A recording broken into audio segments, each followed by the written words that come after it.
What's up guys, YST here and welcome back to another Raid Shadow Legends video. And today, we're on the test server to showcase this new shiny fusion champion in Maranix.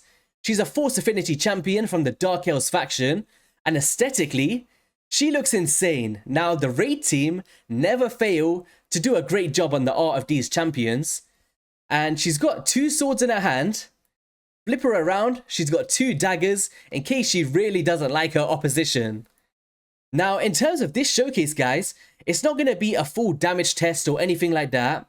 It's going to be based on what I first thought this champion will be used for, and that is setting up the nukes for other Hex champions, such as Fear the Tomb Angel from the Doom Tower, and Rule the Huntmaster, who was a previous fusion.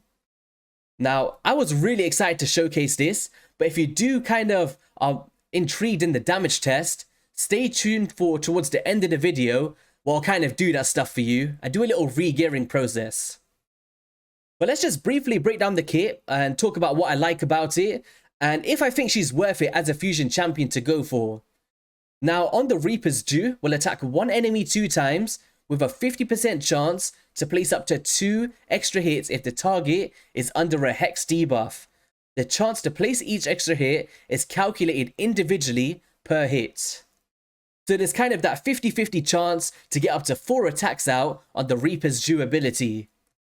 Now this is really nice when you consider stuff like Giant Slayer Masteries to take down the dragon or facing the Fire Knight, the Ice Golem. This is a really nice universal skill set to take against bosses, but there is that RNG element of proccing the triple or quadruple hits, where there's kind of that balance of, do you want War Master, do you want Giant Slayer, or do you just go full out nukes of Helm Smasher with her other abilities, which I will kind of showcase throughout today's video. Now on the Excruciate, attacks all enemies, has a 100% chance once booked of applying a Hex debuff and a 60% drop defense for 2 turns. This is amazing because if you guys wasn't aware, we do have Hex champions in the game. We've got Fear the Tomb Angel with random abilities. We've got Mithrala Lifebane from the Hydra boss. We've got Rule the Huntmasters. We've got Vildrax. But this is the first champion to set up the nukes, because how it was kind of happening before was we would have our Hex champions, but then what kind of thing? You need to bring in third-party sources like Lydia the Death Siren to apply those debuffs to allow people like Rule the Huntmaster to come through and absolutely nuke.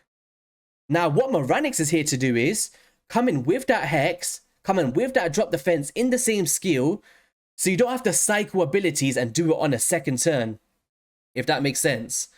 So I'm a really big fan of this A2 here. And then if we just head into the A3 ability with an inexorable end, can attack all enemies and will ignore unkillable buffs and shield buffs if the targets are under a Hex. We'll then place an unkillable buff on this champion for 1 turn if the attack that kills an enemy is without Hex, and then places the unkillable buff for 2 turns if the attack killed has a Hex debuff.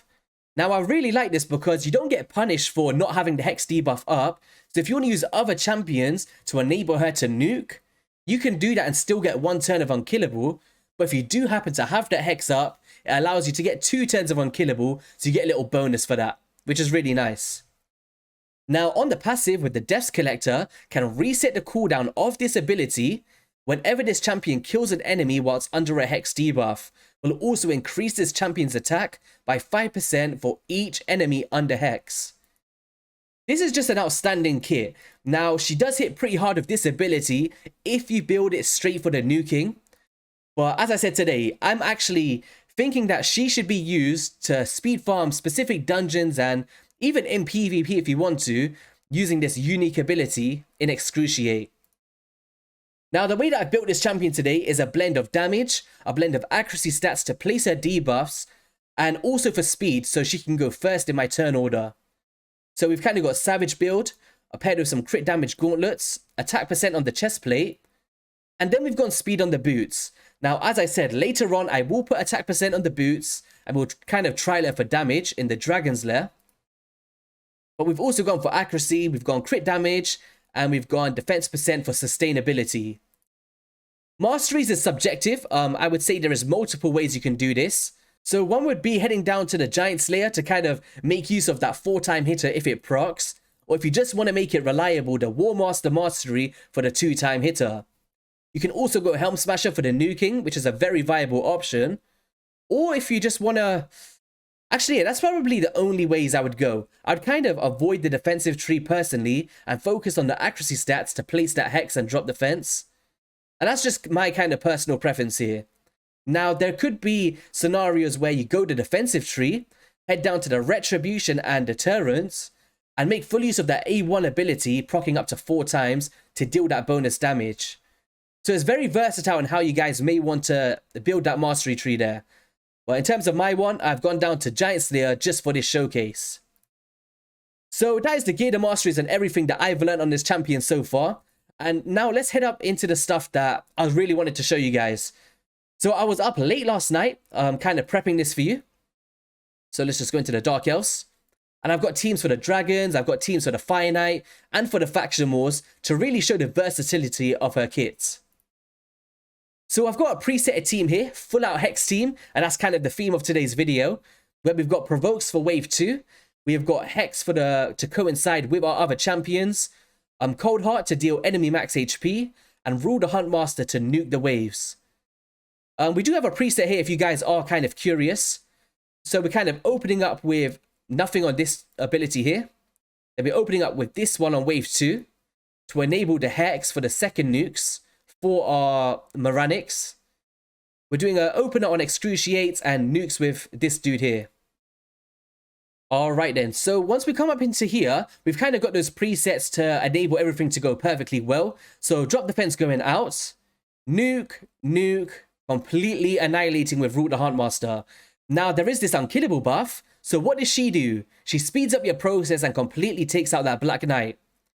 Now on Wave 2, we've got the Provokes going out from Visits the Unbowed, who is an outstanding free champion from the daily login program. And this is going to enable us to come through the Petrification from the Hex debuff of our Mithrala Lifebane. There we go, drop defense going out, and can we get another nuke with Rule the Huntmaster here? No problems. Decrease speed, enabling them not to take another turn. Nice little damage there. And the final hit coming out from our Cold Hearts. Coming through here with the Hex again. There we go. So we hit 55,000 damage there. Not too bad without a drop defense. Now Mithrala is here also for the cleanse, so we can kind of survive this. So there we go. Boom. Completely annihilating. We've got the Heartseekers coming out. Terminator drops with the Evil Eye Masteries. Keeping this really, really consistent here. I think my best time was about 1 minute 25 seconds or something like that. But let's see how it goes. But as you see, no mitigation. And this is a faction that really annoys me on CVC periods. So there we go. Dealing some nice damage. And 1 minute 33 seconds. Really, really respectable. And she whopped out with 736,000 damage, outperforming every other champion apart from Rule the Huntmaster. It's just a remarkable champ for Faction Wars. Now, let's head into the dungeons. So, with the dungeons, I've made a few little teams for you guys today. I put a lot of effort into these because I had to rebuild all of my champs for this. So, let me just find the preset team, and it's this one here. Now, very similar thing. We've got Fear the Tomb Angel with the attack lead to boost our damage. And she also nukes harder against enemies under Hex, which can stack up to 300% in the perfect scenario. We've got Maranix here to kind of set up the nukes. Rule the Huntmaster, Kaima for the reset. And Mithrala, the thing is, we don't need Mithrala here. She's there to kind of do poisons, but mainly the cleanse and the shield. Because as you guys know, the dragon can absolutely nuke. And if you don't have some sort of survivability in these Hex teams, you're just going to get wiped out. So that's kind of her main use. But also, I just wanted to make it a full Hex team to have a bit of fun, right? But anyone there, any reviver or anything like that, would be perfectly fine. So we're going to come through here with the drop defense, which could have been set up with the Hex. Damage coming out with True Fears, and boom. Coming to Wave 2 with the reset. Same kind of deal.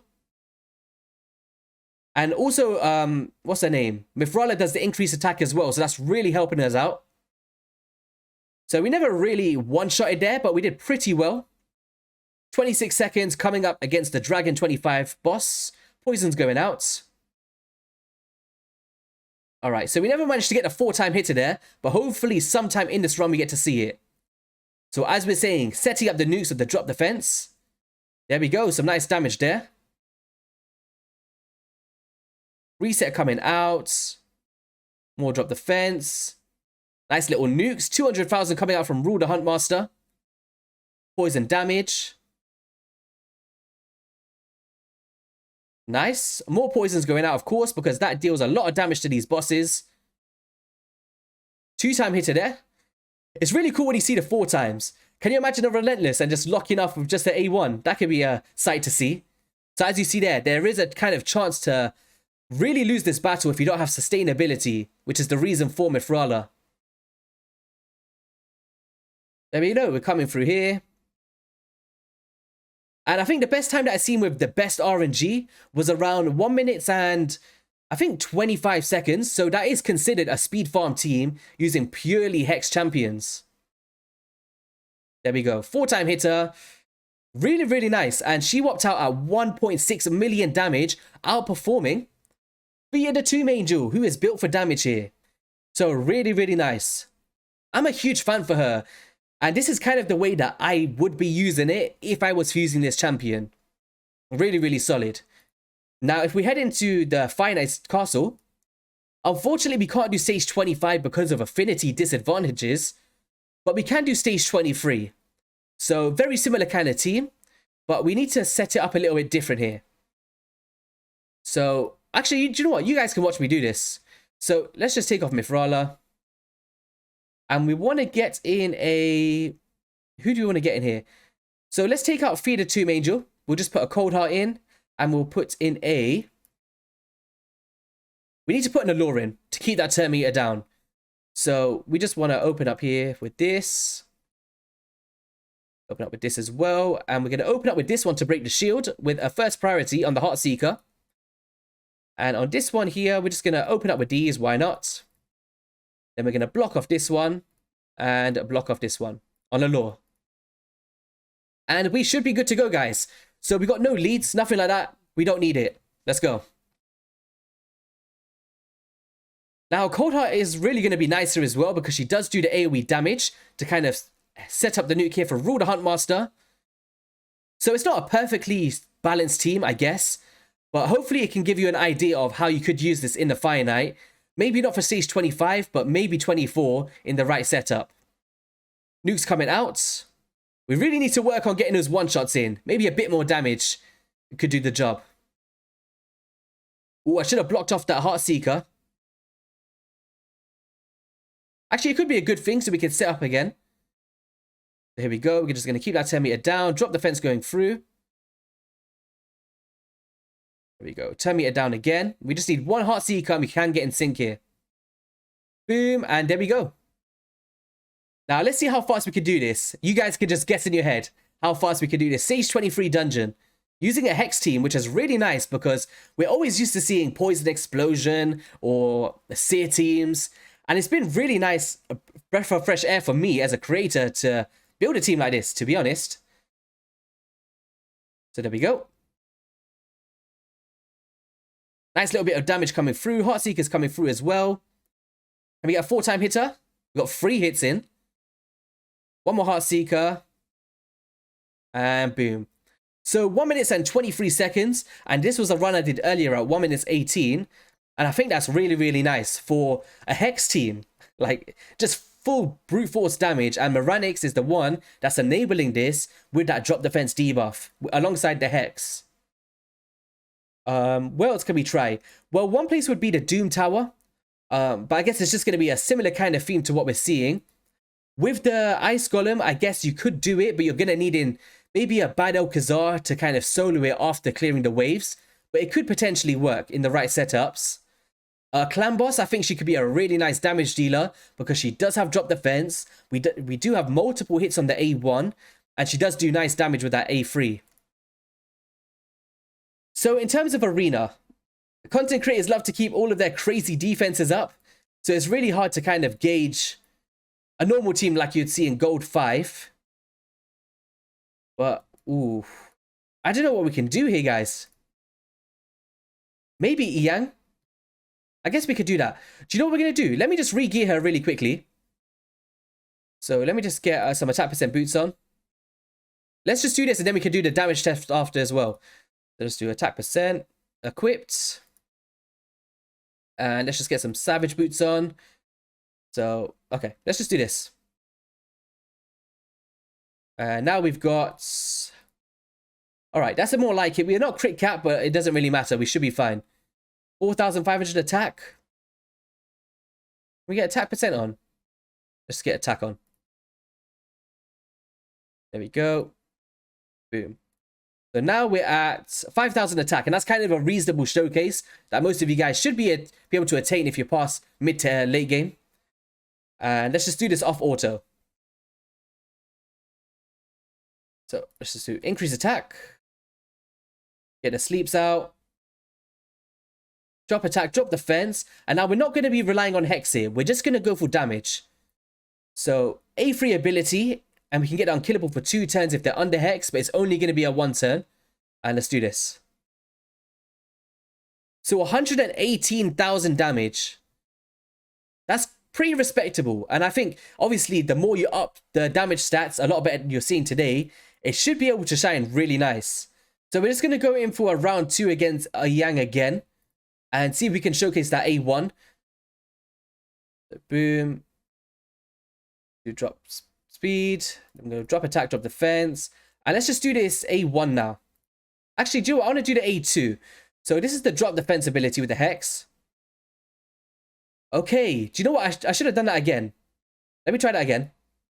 Oh, they're not going to let me. But basically, that A2 really did smack. And I really like seeing that one there. So we're going to just go for a damage test to wrap up the video. Let's just go into the dragon. Sage 20. And let's take all of these dudes out because we don't need you anymore.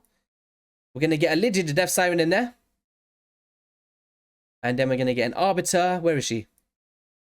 Arbiter, where are you? Do you know what? Let's just get a Mifrala in. Who cares? So, there we go. Drop defense, weaken. Going to get an increased attack out with the Hex. And then hopefully we can showcase the 2-turn unkillable. So, here we go. Bam. So 121,000 on a single attack from an AoE, not a double hit like a Magna. That is really, really nice. I like that damage. That impressed me. From first reading it, I didn't know she would hit that hard. But remember, she's only got 5,000 attack on. Let's do that again. And now we're going to try the A2. Because that one really impressed me in the arena. Okay, so very similar damage. Very similar damage. So yeah, guys, that is going to be my showcase for Maranix today. If you did enjoy the video, be sure to hit that like and subscribe button. And let me know your thoughts on her as a champion and if you will be going for her. I did do a video earlier on today or yesterday, depending when this video goes live, breaking down the new champions. Damn. I was going to say, yeah, so basically we broke down the new champions that's going to be used to fuse this champ. And then also a new Void Legendary. So if you want to go check that out, it's on the channel. But I kind of want to let this run finish now. Because this is kind of like just her. Kind of making use of her own kit here. Okay. I really like this champion. I really do. One thing is like, do I really want to go for this champ if there's a Halloween fusion going on? Because it will be really hard, I think. Resource intensive wise, but for me on a personal basis, it takes a lot for me to get excited about a fusion, and this one really nice. I really like her. Yeah, I'll keep rambling on. I'll catch you guys in the next one, and peace.